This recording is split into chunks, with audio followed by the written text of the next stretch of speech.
Shalom Bapak Ibu yang terkasih di dalam Tuhan. Shalom. Kembali lagi kita di dalam doa malam ini.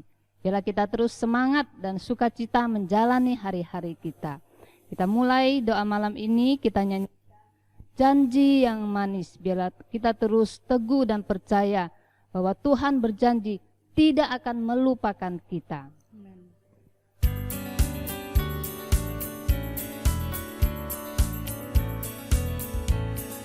Janji yang manis kau tak kulupakan, tak terombang-ambinglah di jiwaku.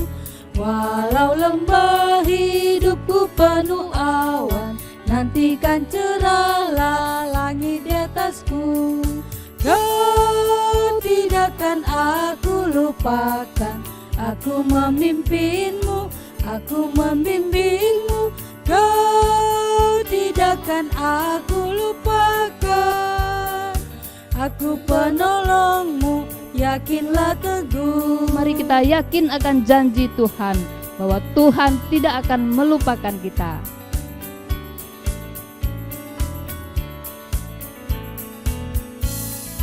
Yakinkan janji kau tak kulupakan, dengan sukacita aku jalan terus.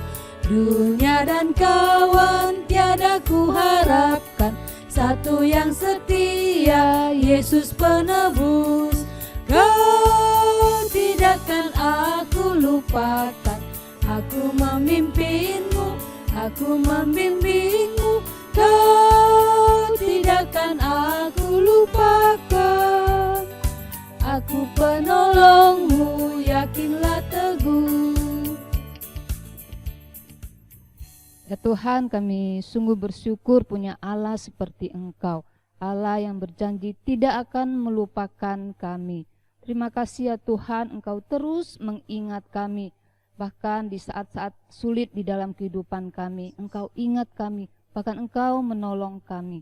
Terima kasih ya Tuhan, biarlah kami juga terus setia untuk mengingat Engkau dan tidak melupakan akan jam-jam ibadah doa kami.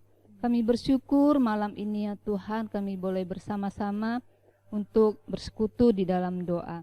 Biarlah Tuhan Engkau menolong kami, Engkau memberkati setiap saudara-saudara kami yang akan kesaksian, dan juga firman Tuhan yang akan kami dengar, dan juga doa-doa yang akan kami naikkan. Biarlah Tuhan Engkau mendengar, bahkan menjawab doa kami. Terima kasih ya Tuhan, kami serahkan ibadah doa malam ini ke dalam tangan Tuhan.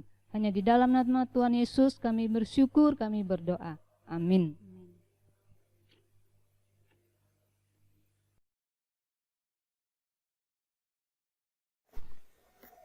Shalom, puji nama Tuhan. Terima kasih untuk kesempatan yang diberikan kepada kami untuk bersaksi. Di sini saya mau bersaksi atas perbuatan Tuhan dan kebaikan Tuhan dalam keluarga kami. Di mana saat orang tua kami saat mau menjalani operasi, kami sekeluarga sangat bergumul saat mendengar orang tua kami akan menjalani operasi.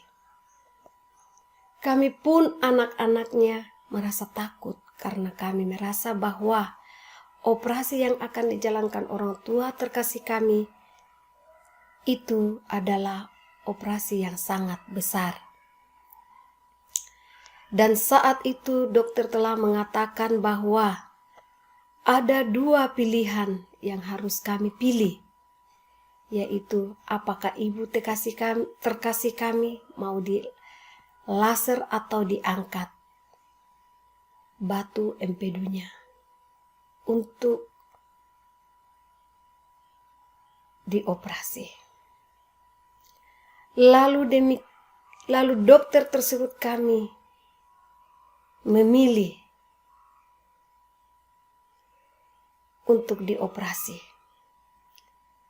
Demikian kami pun mengatakan kepada orang tua kami, untuk siap dalam menjalani operasi tersebut. Walaupun kami semua merasa takut jika orang tua kami ini sudah siap menjalani operasi. Dan di situ kami selalu bergumul saat mendekat bahwa orang tua kami akan dioperasi. Kami selalu berdoa. Kami sekeluarga berdoa sebelum masuk ruang operasi. Setelah operasi yang telah dijalani, orang tua kami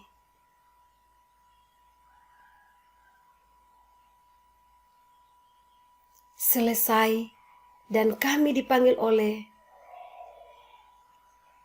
suster-suster saat itu kalau mama kami sudah ada di ruang ICU. Kami sudah tidak yakin lagi melihat mama kami yang tidak sadar-sadar dalam semalam. Tetapi kami yakin dan percaya, kami berdoa bahwa mama kami akan pulih, akan sadar. Tapi karena begitu kasih dan perbuatan Tuhan dalam hidup kami, sehingga mama kami sadar. Dan kami sangat bersyukur saat menghadapi pergumulan ini. Karena di mana Tuhan masih sayang orang tua kami, terkasih kami ini. Sehingga kami semua mengucap syukur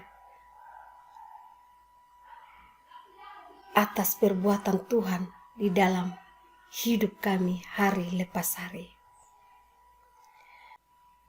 Mungkin ini kesaksian kami sekeluarga dari Lamasi.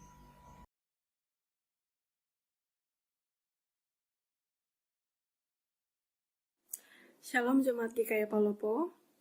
Puji Tuhan kalau saat ini kita bersama-sama boleh ada dalam keadaan yang baik dan sehat. Dan saya percaya semua itu hanya karena kebaikan dan anugerah dari Tuhan. Bapak Ibu, sudah beberapa bulan ini kita bersama-sama berada dalam kondisi yang tidak baik. Kita harus mengurangi aktivitas kita dan lebih banyak berada di rumah. Saya pun demikian. Sejak akhir Maret, saya sudah berada di rumah dan memulai segala aktivitas perkuliahan dan belajar di rumah. Tentu ini suatu kondisi yang tidak biasa dan tidak mengenakan bagi kita. Tapi ada baiknya juga saya lihat karena kesibukan kita mulai berkurang dan tuntutan dari luar mulai berkurang juga. Nah, dengan ada kesempatan ini, saya melihat harusnya lebih banyak waktu yang bisa saya pakai. Dan saya berpikir mungkin saya bisa mulai membaca buku-buku yang tidak sempat saya baca. Dan mungkin dengan waktu yang ada juga saya bisa lebih banyak waktu untuk bersaat teduh dan berdoa.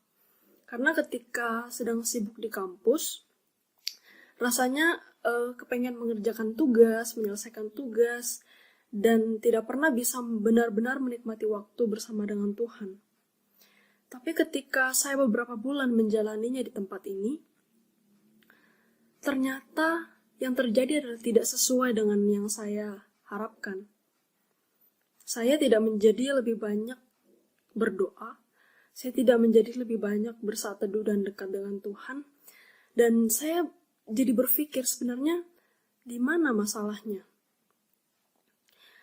Sambil berpikir saya merenungkan firman Tuhan. Saya kembali lagi ditegur oleh Tuhan bahwa bukan waktu di masalahnya bukan berada di waktu, tapi ada dalam diri saya. Ketika saya bisa dekat sama Tuhan, saya butuh perjuangan yang lebih besar lagi. Bukan masalah waktu, tapi seberapa saya bergantung pada Tuhan. Bapak Ibu, kita seringkali menggunakan kekuatan kita untuk mendapatkan apa yang kita inginkan, kita seringkali lupa bahwa kita juga butuh pertolongan Tuhan.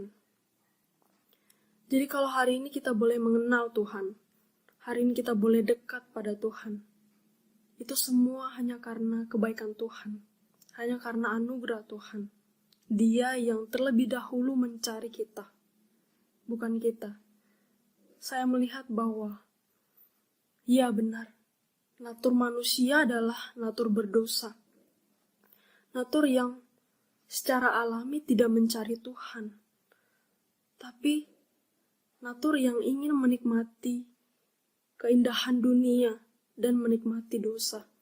Oleh sebab itu kita sangat membutuhkan pertolongan Tuhan dalam setiap harinya kehidupan kita. Agar kita tidak tenggelam di dalam kehidupan kita sehari-hari. Agar kita tidak melupakan Tuhan. Makanya kita membutuhkan Roh Kudus. Roh Kudus yang sudah Tuhan taruh di dalam diri setiap kita. Dan kita perlu terus-menerus mengingat setiap harinya. Setiap harinya adalah perjuangan untuk dekat pada Tuhan. Kita tidak boleh melewati hari-hari kita seperti biasa, Bapak Ibu. Tapi kita harus ingat bahwa tujuan akhir kita adalah pengharapan di dalam Kristus. Sehingga kita tidak lupa bahwa kita adalah saksi-saksi Kristus. Meskipun di dalam keadaan yang seperti ini, Tuhan tetap dapat memakai kita untuk menjadi berkat bagi orang yang ada di sekitar kita dan untuk menjadi saksinya. Kiranya Tuhan memberkati kita. Amin.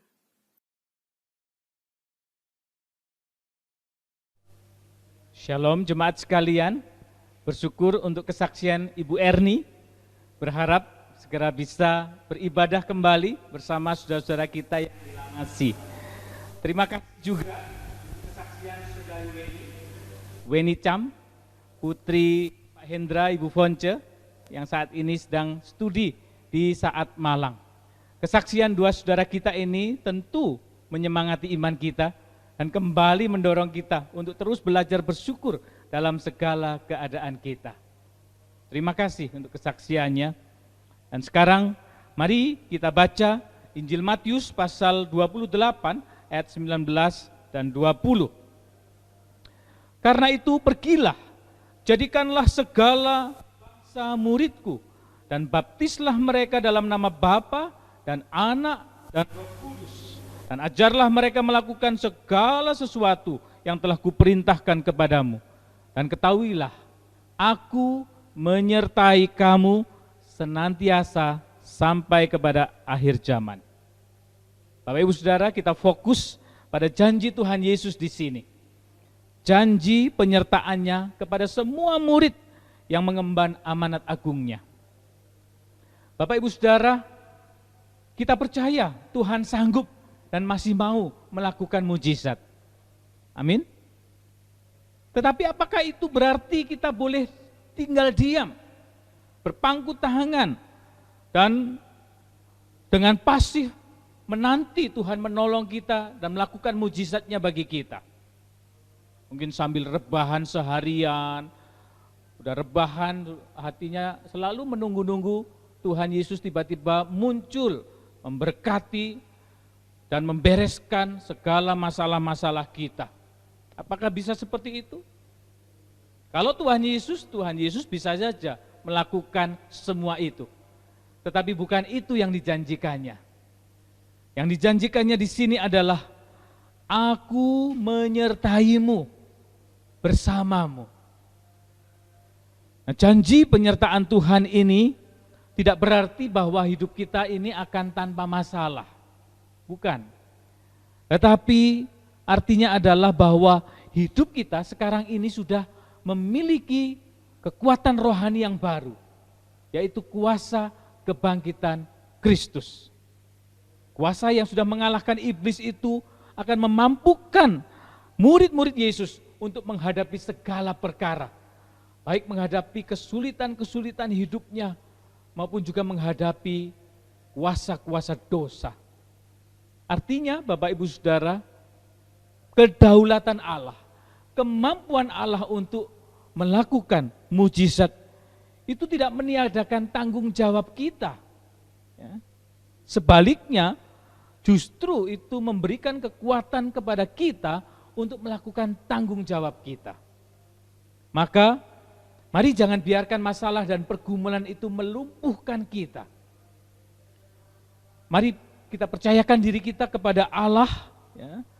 Izinkan Allah melakukan bagiannya, yakni hal-hal yang kita tidak sanggup melakukannya. Dan taatlah, lakukanlah bagian kita, yakni hal-hal yang bisa kita lakukan. Jadi, selamat berjuang di dalam kesulitan-kesulitan hidup kita masing-masing. Dan berjuanglah bersama Allah, dengan kekuatan Allah, yakni kuasa kebangkitan Kristus. Amin. Mari masuk dalam pelayanan doa-doa kita. Tuhan memakai kita menjadi berkat-Nya. Amin.